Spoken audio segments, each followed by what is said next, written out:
interface au masque, quel modèle de mobilité urbaine demain?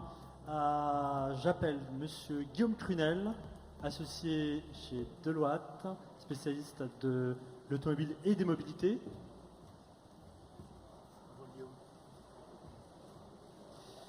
Bertrand Fleurose, fondateur de City Scoot et président opérationnel.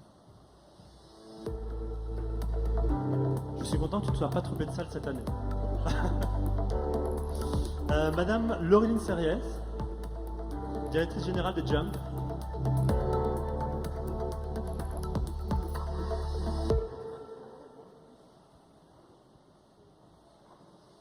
Et Alexandre Viros, directeur général du e-Voyageur.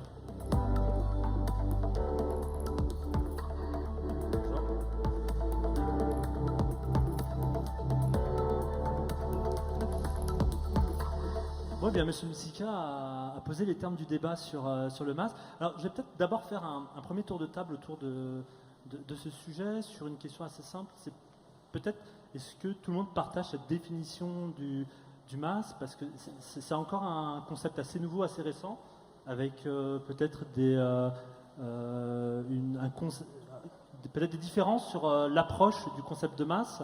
Qu'est-ce qui veut commencer? Parce que, par exemple, Auréline, je sais que chez Uber, il y a le modèle de plateforme et le modèle de masse. Est-ce qu'il y a une différence entre ces deux modèles?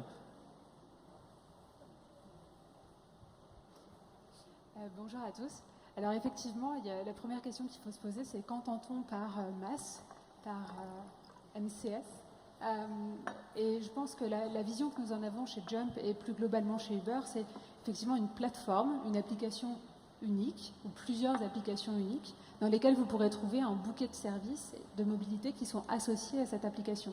Et donc effectivement, quand vous réfléchissez et que vous vous mettez à la place d'un utilisateur, qu'attend un utilisateur? Il attend en fait en réalité dans son expérience, comme on dit son expérience client, il attend la possibilité de pouvoir planifier son trajet.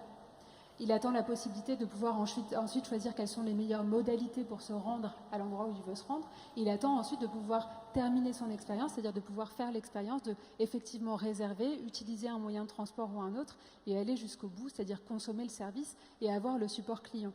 Et l'ensemble de ces services rendus au sein d'une plateforme, encore une fois, ces plateformes peuvent être multiples, mais chacune doit pouvoir proposer cela, c'est ça qu'on définit comme le MaaS. Alexandre Viros, vous aviez un mot à ajouter sur ce Enfin, sujet? juste là-dessus, d'abord, au risque de faire baisser le niveau, je pense qu'il faudrait peut-être qu'à un moment donné, on arrête de parler du MaaS, parce que je ne sais pas si ça parle vraiment à tout le monde. La réalité, j'aimais bien l'expression de couteau suisse.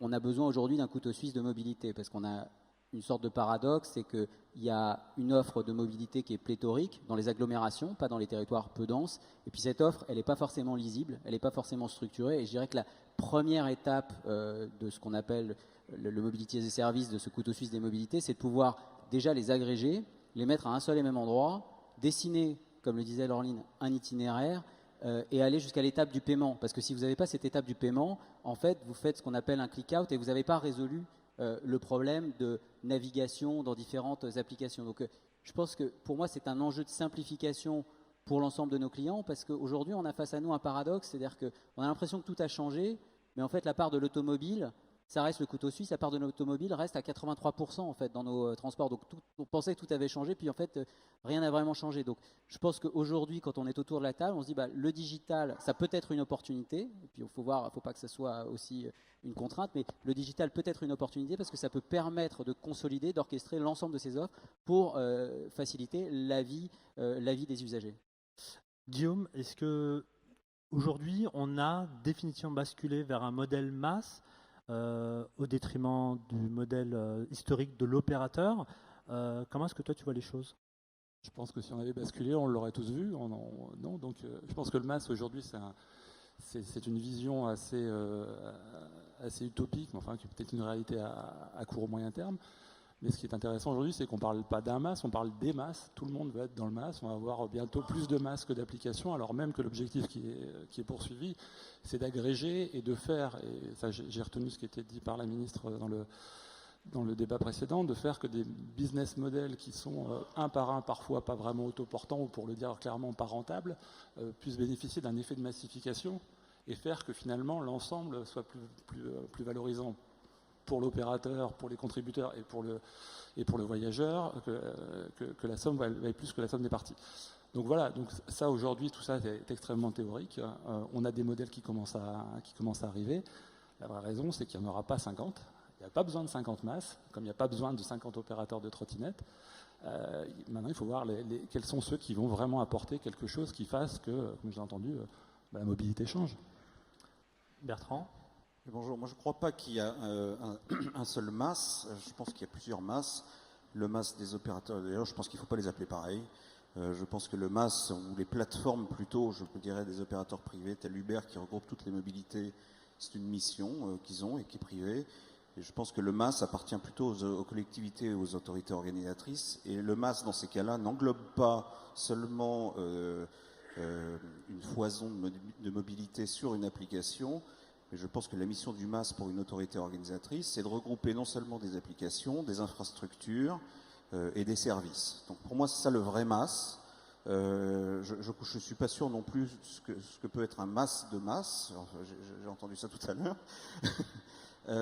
Mais je crois que la mission pour les privés et pour les publics est tout à fait différente et je ne pense pas qu'on puisse appeler les deux un MAS. Voilà. L'année dernière, on en avait parlé, Bertrand, et on parlait à l'époque des agrégateurs de mobilité, et à l'époque, tu ne voulais pas en entendre parler. Est-ce que tu te souviens?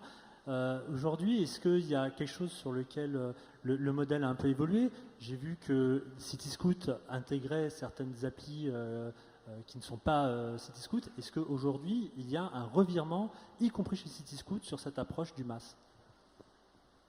Non, alors je ne change pas d'avis aussi vite que d'une année sur l'autre, mais non, je pensais que l'agrégateur pur de mobilité qui lui-même n'était pas un vrai opérateur. Je disais à l'époque que ce qui était légitime à proposer des plateformes de mobilité devait être soit les villes, soit des gros opérateurs de transport en commun, soit des opérateurs qui proposent déjà une mobilité. J'ai trouvé légitime pour moi une plateforme qui n'a rien d'autre qu'une appli ne peut pas se revendiquer comme étant un MAS. Okay, pour moi, c'est juste un agrégateur ou une plateforme. Voilà, donc c'est ce que je disais et je le maintiens. Il n'y a pas un risque demain qu'il y ait un agrégateur qui agrège toutes les solutions de mobilité à travers une appli et qui effectivement serve ce projet de multimodalité, mais simplement on se retrouve avec une société qui est une espèce d'Amazon des mobilités et les opérateurs se retrouvent confinés à un rôle de gestionnaire d'infrastructure. Est-ce que ça, c'est pas un risque pour demain, y compris pour l'usager en termes de qualité? Écoutez, je pense que bien sûr que c'est un risque. On voit bien que sur ces sujets-là, le principe du winner take all est un risque majeur. Et on voit bien qu'il y a des stratégies de la part de grands opérateurs privés, à commencer par Uber, pour essayer d'appliquer ce principe. Je voudrais revenir, mais ça a un lien avec votre question, sur cette question de plateforme. Quand je parle de plateforme, je dis simplement qu'il est utopique pour les collectivités territoriales ou les autorités administratives de mobilité de vouloir remplacer par une plateforme publique l'ensemble des plateformes privées. Et d'ailleurs, je pense que c'est d'autant plus compliqué que les moyens dont disposeront les différents acteurs ne seront pas du tout de même ampleur, que ce qui fait la force d'Uber, c'est que c'est la même appli dans le monde entier et qu'une fois qu'on a intégré sa carte de crédit, on peut payer sur un clic dans le monde entier. Et donc on voit bien que les territoires, justement par rapport à ces opérateurs mondiaux, ils sont dans une position de faiblesse parce que eux, ils ne pourront rien faire d'autre que quelque chose sur leur territoire, sauf s'il y a des alliances, comme nous essayons de le faire à l'échelle internationale, entre villes, par exemple, dans le cadre du C40. Mais ce qui me paraît essentiel, c'est pour ça que je pense que les autorités comme les villes doivent mieux préciser, mieux définir le rôle qu'elles veulent jouer dans cette affaire, c'est que ce qui est en jeu pour nous, ce n'est pas de faire la plateforme masse parisienne qui serait utilisée par tous les Parisiens. Ce qui est en jeu pour nous, c'est de vérifier que dans toutes les plateformes masse qui sont utilisées à Paris, l'intérêt général n'est pas bafoué. Alors, je pense que c'est vraiment ça le sujet principal. Et je m'explique. Si nous voulons lutter contre la pollution, si nous voulons lutter contre la congestion, si nous voulons recommander des mobilités qui sont vertueuses sur le plan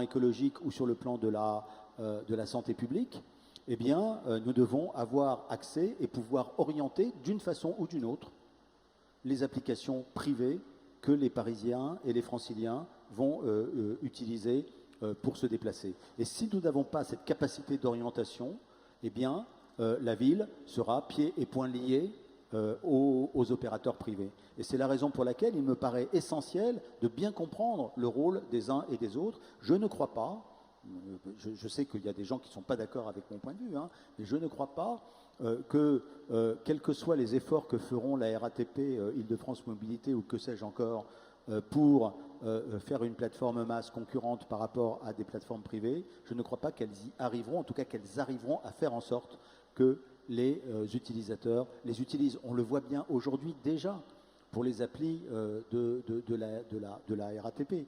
La plupart des gens utilisent des Citymapper, des Google Maps pour choisir et pour définir leur trajet du quotidien quand ils décident de choisir un mode de transport. Et donc, il me semble que se concentrer, comme nous essayons de le faire à la ville de Paris, sur le partage des données, la transparence des algorithmes, la possibilité pour la ville d'intervenir sur des sujets comme comment est-ce qu'il est possible d'interdire un certain nombre de zones qui sont ultra polluées à l'accès à des VTC à certaines heures de la journée, comment il est possible de réguler, j'ai écrit une chronique là-dessus récemment, de réguler la question des livraisons à domicile. Ce sont ces sujets-là qui, moi, me paraissent essentiels pour les acteurs publics, ce qui ne veut pas dire qu'on ne doit pas être partie prenante d'un certain nombre de plateformes. Mais je pense que nous avons besoin d'outils qui permettent de récompenser les acteurs privés qui sont vertueux et de sanctionner les acteurs privés qui ne le sont pas. Alexandre Viros, vous représentez e-Voyageurs, une filiale de la SNCF. La SNCF a lui-même fait un virage, vous me direz si c'est un virage ou pas, en tout cas sur le MAS, en lançant son assistant SNCF en juin dernier. Est-ce que vous voulez répondre à M. Misika sur ce qu'il vient d'affirmer sur les opérateurs historiques ? Oui, parce que je partage évidemment l'idée qu'il faut une orientation. Je pense qu'on peut aller plus loin parce qu'il faut aussi parler d'accélération. Il ne faut pas être complètement naïf. Je ne dis pas que vous l'êtes, au contraire, mais ce que je veux dire, c'est que c'est aussi une course de vitesse. Et donc, tout le temps que vous perdez, vous le rattraperez jamais quand vous vous comparez à des acteurs qui ont une force de frappe ou une taille critique au niveau international. Et là, il faut prendre garde à ce que les discussions qu'on peut avoir ne soient pas que des discussions politiques, idéologiques.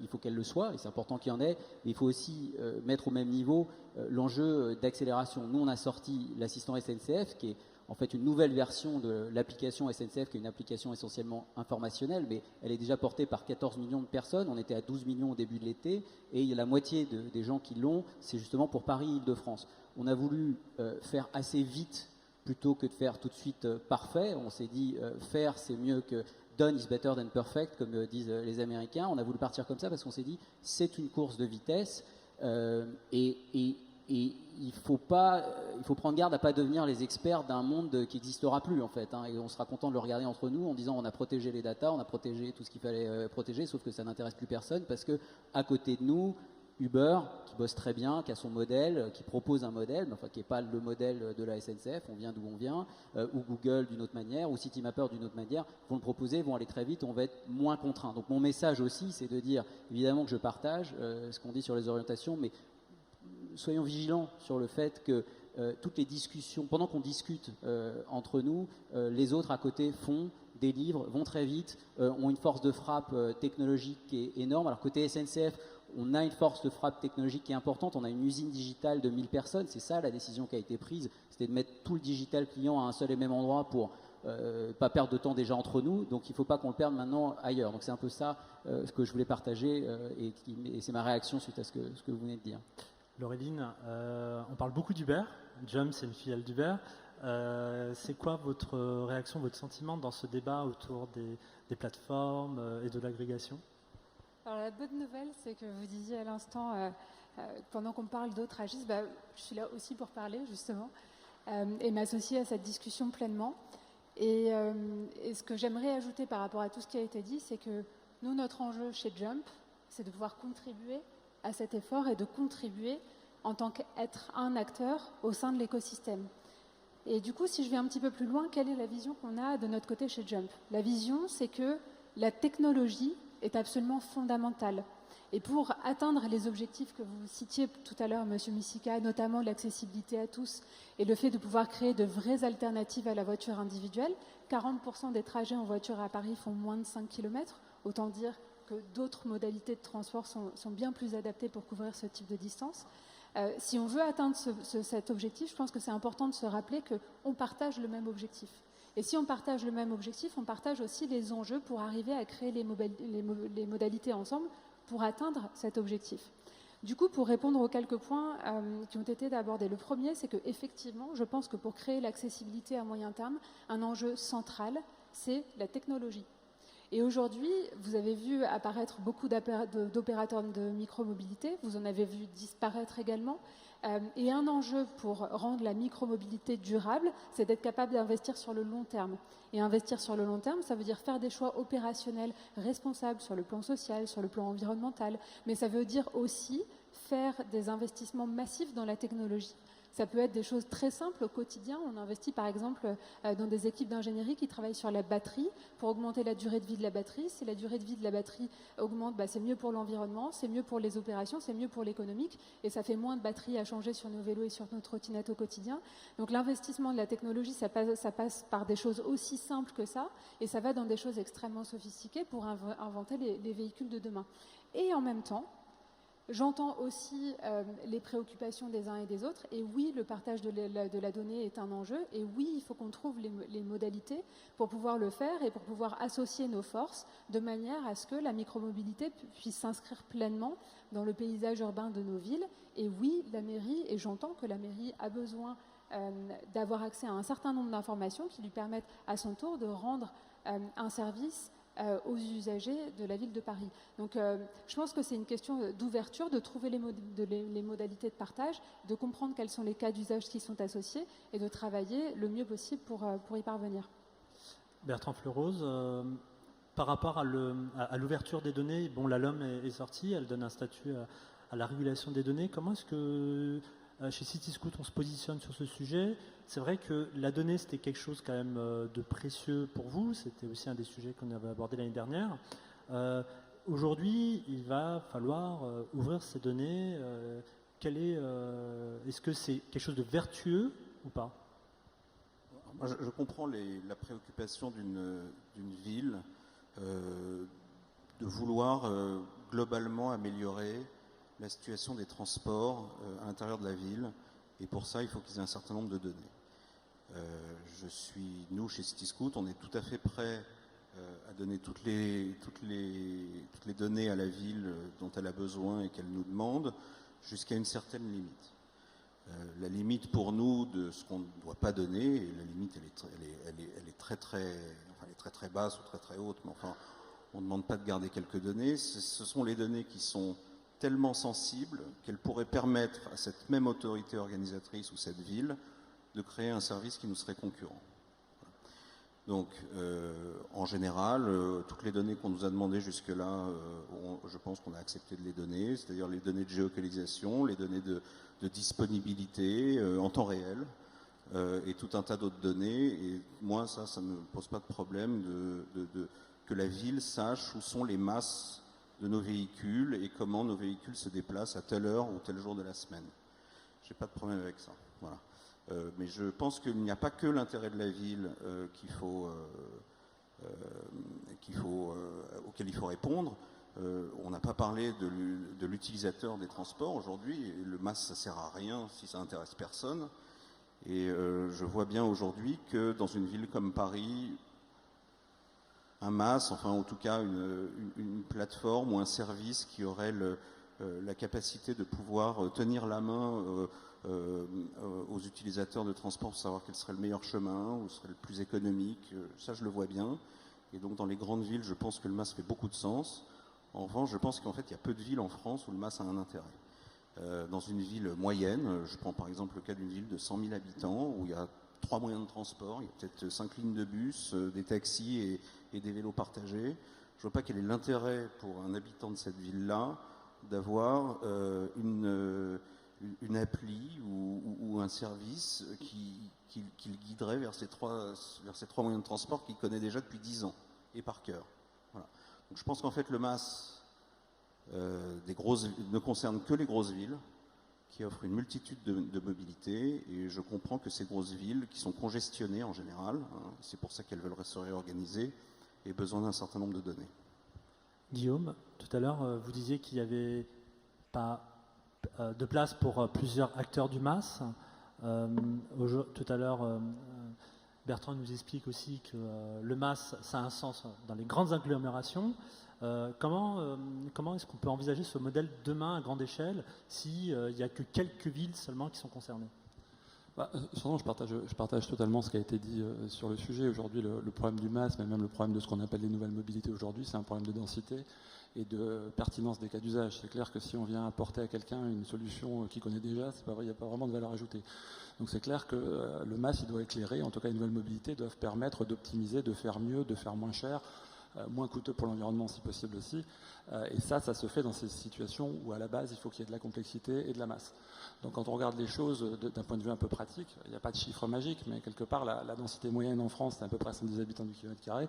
Il faut que nous, ce qu'on voit, c'est que pour qu'un modèle économique tienne à peu près la route dans tout ce qui est les nouvelles mobilités, si on les prend toutes ensemble, il faut passer à 2000 ou 3000 personnes. Vous avez grosso modo moins d'une dizaine de villes qui qualifient directement pour ce genre de modèle en Europe actuellement. Je dis bien aujourd'hui. Ça ne veut pas dire que demain, en travaillant, en imaginant, et je pense que là, l'aspect de la donnée a de la pertinence aussi, puisque dès que la donnée est plus disponible, finalement, la vraie valeur, l'avantage compétitif n'est plus dans la donnée en elle-même, mais dans la manière dont on l'utilise, dans l'algorithme qu'on met en place. Donc aujourd'hui, oui, je suis tout à fait en adéquation avec ça. Les solutions liées aux nouvelles mobilités sont premièrement destinées à des grosses agglomérations en métropole, parce que c'est d'abord là que les vrais problèmes se passent aujourd'hui. Le proxy de la ville française, aujourd'hui, c'est 150 000 habitants en à peu près 200 000 habitants. C'est très très loin des problématiques des 4 grandes métropoles qui sont directement concernées, et où d'ailleurs tous les opérateurs se focalisent en premier lieu. Monsieur Missika, vous voulez réagir? Oui, je voudrais mettre juste un tout petit bémol à ce qui vient d'être dit.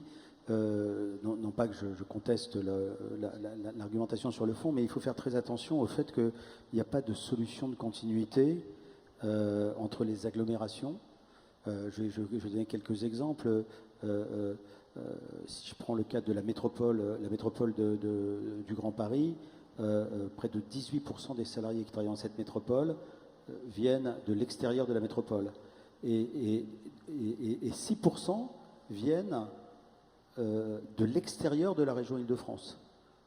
Donc à partir du moment où vous mettez en place un système dans une ville comme Paris, puis dans la partie dense de la métropole de Paris, un système qui dissuade le véhicule individuel, voire même qui un jour peut-être l'interdira, au profit de la mobilité comme service, ce sont des millions d'autres gens qui doivent être familiarisés, qui doivent être intégrés à la plateforme de mobilité comme service, si nous voulons que la ville fonctionne correctement. Et par ailleurs, je ne sais pas si vous avez vu le travail qui a été mené dans le cadre du Forum métropolitain sur les routes du futur du Grand Paris. Par ailleurs, on voit bien que la transformation des routes, ce qu'on appelle la route augmentée ou la route équipée, qui la rapproche de plus en plus de la voie ferrée et qui va faire en sorte que le covoiturage, l'autopartage, les convois de véhicules connectés les uns avec les autres vont se développer. On voit bien que cette question de la mobilité servicielle ne concerne pas que le monde des urbains, mais va concerner de plus en plus les liaisons entre les villes. Et donc, il faut se rendre compte que cette question, alors naturellement, ça ne concerne pas les micromobilités, mais ça concerne tout le reste, à commencer par la SNCF d'ailleurs.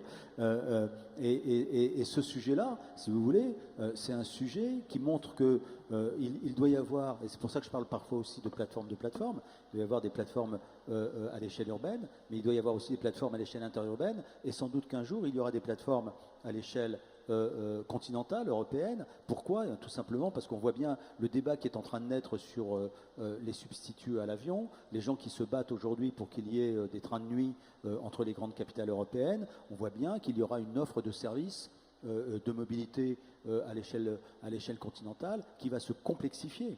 Et je vais prendre un dernier exemple.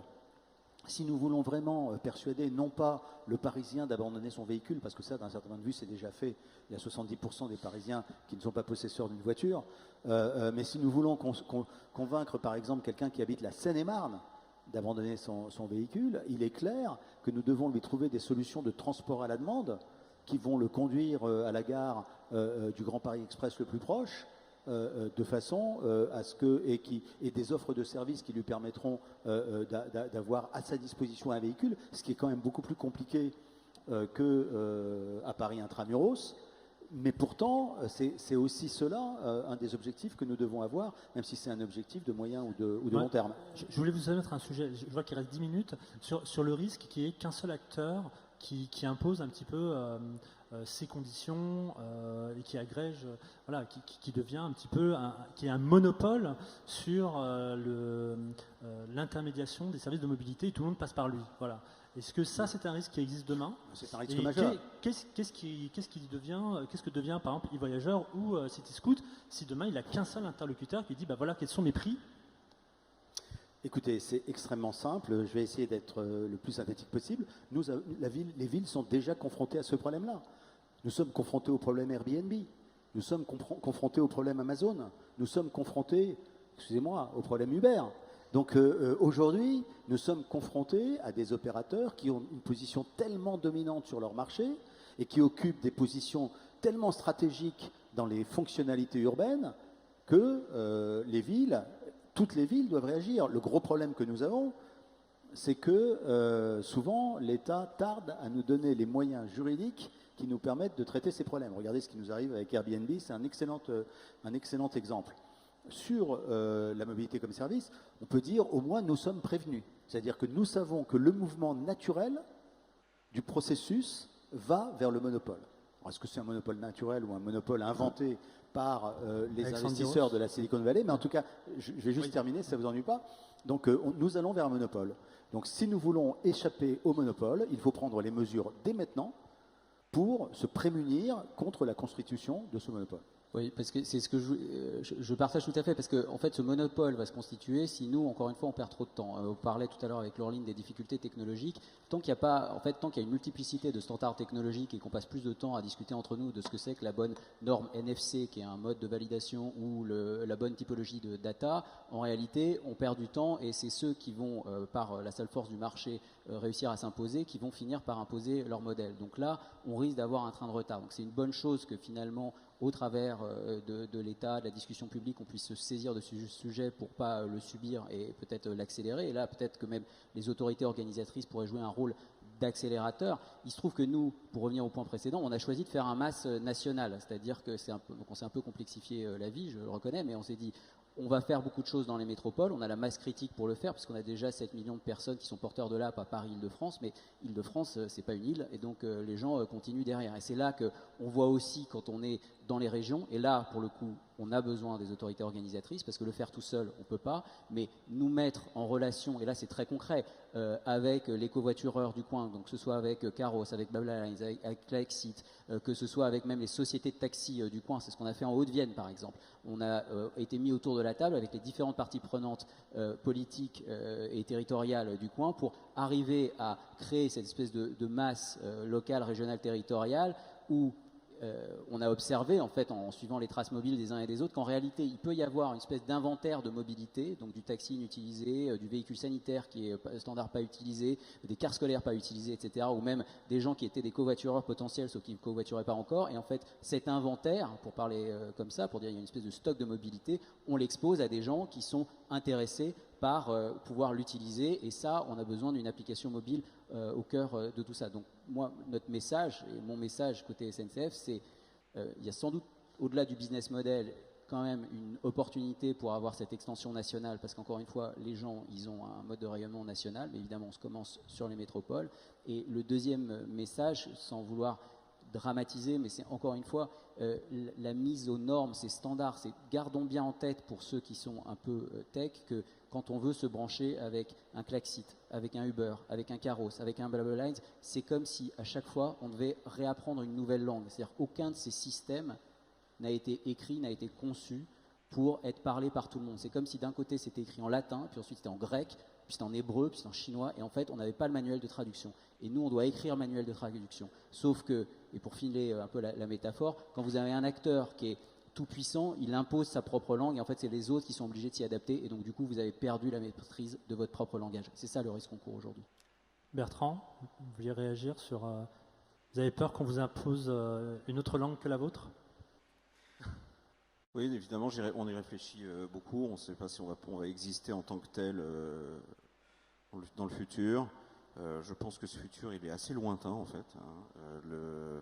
Je crois que à partir du moment, enfin, je pense qu'on pourra coexister à la fois en propre et dans des masses. Je suis hyper perplexe sur les modèles économiques des masses. Comment est-ce qu'ils se rémunèrent ? Est-ce qu'ils se rémunèrent par revenu sharing comme le font les plateformes privées? Mais à ce moment-là, est-ce qu'il ne va pas y avoir une concurrence entre les masses des autorités organisatrices publiques et les masses des privés? Est-ce que les privés vont pas avoir tendance, et même les publics, par exemple, je sais pas, la SNCF, à mettre en avant plutôt le train que BlaBlaLines ou BlaBlaCar, et tout ça, je pense pas que ce sera résolu du jour au lendemain. Et je parle même pas de tout ce qui est ticketing, etc. Voilà. Donc, pour moi, vous savez, la mobilité, elle bouge pratiquement du jour au lendemain en ce moment. Et tout ça, c'est un horizon qui n'est pas encore palpable pour CityScoot. Guillaume, un commentaire ? Ouais. Pour finir, parce qu'après on a... Non, ce qui est assez intéressant là-dedans, c'est quand on parle de masse, on parle d'optimisation d'actifs existants et de les faire fonctionner de manière intelligente grâce au digital. Donc c'est rendre le réel plus efficace par le biais du digital. Donc la vraie question qui est posée, c'est est-ce que le masse, par celui qui le mettra en place, est-ce que c'est une plateforme comme les autres? Est-ce que ça c'est régi par les mêmes fonctionnalités économiques qu'on connaît dans les modèles bifaces dans d'autres industries, ou est-ce que c'est quelque chose d'un peu particulier parce que la mobilité c'est un peu particulier? Nous, ce qu'on voit, il n'y a pas la réponse aujourd'hui, mais ce qu'on voit dans les études qu'on fait, c'est que la réaction naturelle, et on l'a vu dans 24 pays dans lesquels on a fait une étude l'année dernière, la réaction naturelle des citoyens face à cette angoisse cette problématique de la multimodalité au sein des villes et des acteurs, c'est d'en faire appel à la puissance publique. C'est quelque chose d'assez surprenant. Et là, dans 24 pays et sur tous les continents, finalement, quand sur la mobilité, il y a des interrogations, des questionnements légitimes, la réponse, elle est toujours la même. Il faut que l'acteur public se saisisse et s'implique. Laureline, vous vouliez peut-être conclure le débat? On a beaucoup parlé de ces géants, de ces GAFA. Est-ce que vous vous sentez un petit peu concerné par ce débat? Très concerné par le débat, évidemment, et surtout, encore une fois, par la finalité et l'objectif qui est poursuivi. En fait, dans Mobility as a Service, il y a d'abord Mobility. Et avant d'imaginer la plateforme de demain qui fera papa-maman et qui intégrera toutes les étapes d'un parcours client de A à Z, avec toutes les offres de services, qui sera suffisamment robuste pour répondre à l'enjeu de substitution à un prix abordable de la voiture individuelle, il y a encore un long chemin à parcourir. Et la réalité de ce qu'on est en train de faire aujourd'hui en tant qu'opérateur privé, c'est aussi d'investir massivement dans des technologies qui vont permettre cette mobilité de demain. Et aujourd'hui, avant même de parler de masse, et je peux vous en parler pour être aussi au contact de ce qui se passe dans nos opérations, dans nos entrepôts qui sont dans Paris et autour de Paris, la réalité, c'est faire marcher un service en réalité extrêmement opérationnel et dont le modèle économique est en cours j'allais dire, d'affinement et d'invention perpétuelle. et qu'avant de pouvoir parler de masse et de substitution à la voiture personnelle, qui est encore une fois l'objectif que nous poursuivons tous, il y a d'abord à investir massivement et les opérateurs privés ont un rôle important à jouer là-dedans. Parce que les infrastructures qu'il faut pour développer à la fois un vélo, l'objet physique vélo, on en est aujourd'hui chez Jump, je n'ai pas compté, mais peut-être à la 10e, 20e version du vélo pour le rendre toujours plus sûr, robuste, agréable à conduire, mais surtout de tout ce qu'il y a derrière, les infrastructures, les logiciels, les infrastructures technologiques et informatiques. Ce sont des choses qui sont massives et qu'il faut mettre au service du mass pour le bien de l'utilisateur et des gens qui utilisent et qui se déplacent dans les grandes villes. Donc je crois que la valeur ajoutée d'un opérateur privé, c'est aussi de pouvoir apporter ça, et on doit contribuer par cet intermédiaire-là à la création du système de mobilité de demain. Ensuite, une fois qu'on a dit ça, nous aussi en tant qu'opérateurs, nous aussi on a besoin de s'appuyer sur un écosystème local fort, c'est-à-dire par les autorités publiques. C'est important pour nous et c'est ça qui crée les conditions. Une des raisons pour laquelle la ville de Paris est aujourd'hui une ville aussi intéressante et attractive pour les opérateurs, c'est aussi que les conditions ont été amenées pour créer des infrastructures, des pistes cyclables. Vous parliez tout à l'heure des hubs de stationnement, enfin de toutes ces choses-là. S'il n'y a pas de ça, il n'y a pas de masse. Donc s'il n'y a pas ça, il n'y a pas d'investissement possible pour un opérateur comme nous non plus. Et la régulation d'un marché comme le nôtre peut aussi apporter, si elle est faite dans des conditions qui permettent justement l'innovation, est aussi bénéfique pour nous parce qu'elle installe les conditions de l'existence de notre activité sur le long terme.